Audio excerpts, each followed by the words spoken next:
Mindset yang benar mengelola uang. Nomor satu, mengelola uang nggak harus pintar. Banyak orang jenius itu nggak kaya. Contoh Nikola Tesla. Nama jenius yang digunakan Elon Musk untuk perusahaannya Tesla Motor. Tesla meninggal di umurnya yang ke-84 setelah meninggalkan banyak hutang. Contoh orang kedua adalah Ronald James Reed, seorang petugas kebersihan pom bensin di Amerika Serikat. Hidup sederhana, rutin menabung, dan pada akhir hayatnya mampu mengumpulkan 8 juta dolar.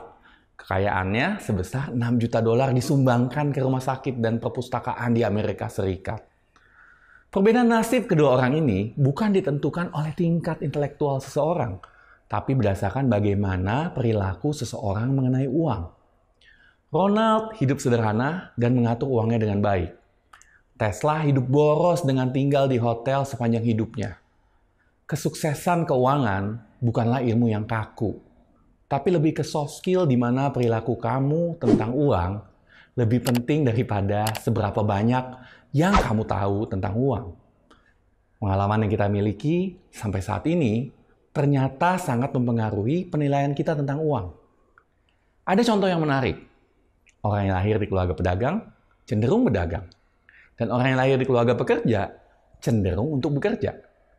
Mereka memiliki pandangan yang berbeda tentang bagaimana mencari uang. Contoh ini membuktikan betapa pentingnya pengalaman pribadi seseorang dalam mengambil keputusan. Hal kedua, fakta unik soal uang. Dua orang penulis, Kurt Vonnegut dan Joseph Heller, yang sedang berada di sebuah pesta seorang miliarder. Kurt bilang ke Joseph bahwa penghasil miliarder itu dalam sehari lebih besar daripada seluruh pendapatan novel terpopuler dari Joseph. Joseph menjawab, betul, tapi dia punya sesuatu yang tidak dimiliki miliarder tersebut, yaitu rasa cukup.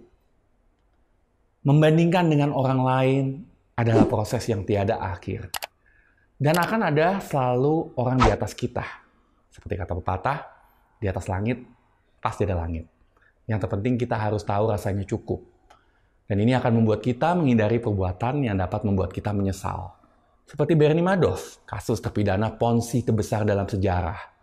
Penipuannya berlangsung selama 17 tahun, melibatkan ribuan investor dengan nilai 20 miliar dolar.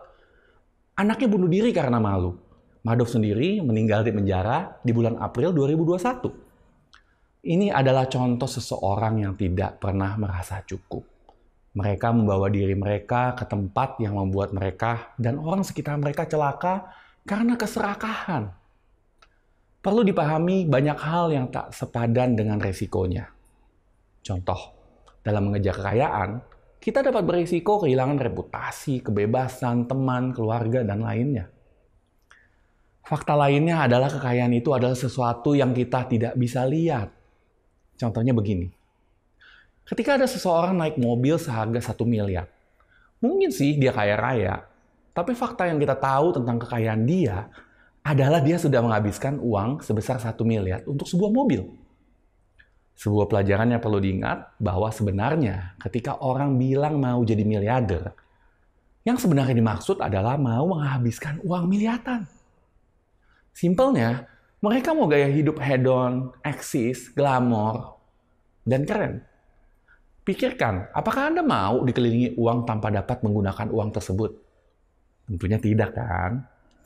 Tantangannya, kalau benar mau jadi miliarder, Anda harus mengenal konsep rich dan wealth.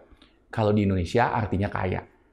Rich itu adalah orang yang hedon, tinggal di rumah mewah, punya mobil mewah, jam tangan mahal, dan seterusnya. Orang dengan pengeluaran besar adalah rich. Mereka menunjukkan diri kalau mereka itu kaya. Wealth itu berbeda. Wealth itu nggak terlihat dan dia bersembunyi. Wealth adalah pendapat yang disimpan, bukan yang dibelanjakan. Jadi sebenarnya yang banyak kita lihat adalah rich, bukan wealth. Mungkin saja ada orang yang kelihatan kaya, tapi sebenarnya utangnya sangat banyak. Namun ada juga orang yang punya wealth besar, tapi penampilannya biasa saja dan nggak kelihatan kaya. Contohnya, Warren Buffett dan Mark Zuckerberg. Buktinya, Crazy Rich yang sering muncul di Indonesia hampir nggak pernah masuk tuh ke ranking majalah Forbes. Hal ketiga, mempertahankan kekayaan berbeda dengan membangun kekayaan. Banyak cara mendapatkan kekayaan, tapi hanya ada satu cara untuk tetap kaya, yaitu kombinasi antara hidup sederhana dan waspada. Membangun kekayaan dan mempertahankan kekayaan punya pendekatan yang berbeda. Dalam membangun kekayaan, kita perlu optimis dan mengambil resiko. Sebaliknya, dalam mempertahankan kekayaan, kita harus hidup lebih sederhana dan waspada apabila tidak mau kehilangan kekayaan dalam sekejap. Nah, pertama, miliki kondisi keuangan yang kokoh.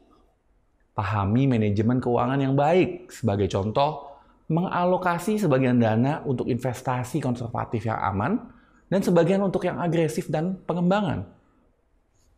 Pembagian ini harus jelas dan dikontrol. Tujuannya agar kita mampu menikmati kesuksesan jangka panjang.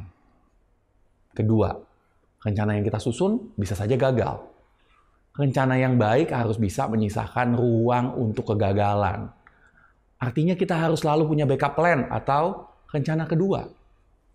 Michael Moritz pernah bilang, kalau kita tidak bisa berasumsi besok itu seperti kemarin, dan kita juga tidak bisa berasumsi kesuksesan kemarin akan menghasilkan kekayaan di masa depan.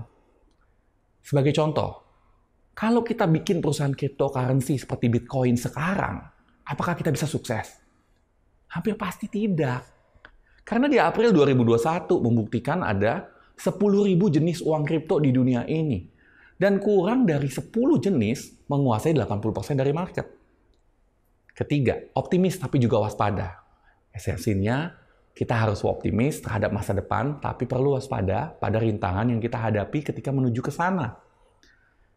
Fakta menarik mengenai Warren Buffett, seorang investor yang hebat selama berpuluh-puluh tahun, kesuksesan keuangannya bukan mencari keuntungan dan imbal balik sebesar-besarnya, tapi bagaimana bisa mendapatkan imbal balik yang bagus dalam jangka panjang. Inilah yang membuat sebuah compounding effect yang bergulir sangat kencang. Dan inilah mindset yang seharusnya kita miliki saat mengumpulkan kekayaan. Kita semua bisa membangun kekayaan tanpa pendapatan yang besar. Tapi kamu nggak bisa membangun kekayaan tanpa mindset yang benar soal uang. Sumber dari isi video ini adalah buku Psychology of Money oleh Morgan Housel. Saya Coach Didi Chandra, salam miliarder.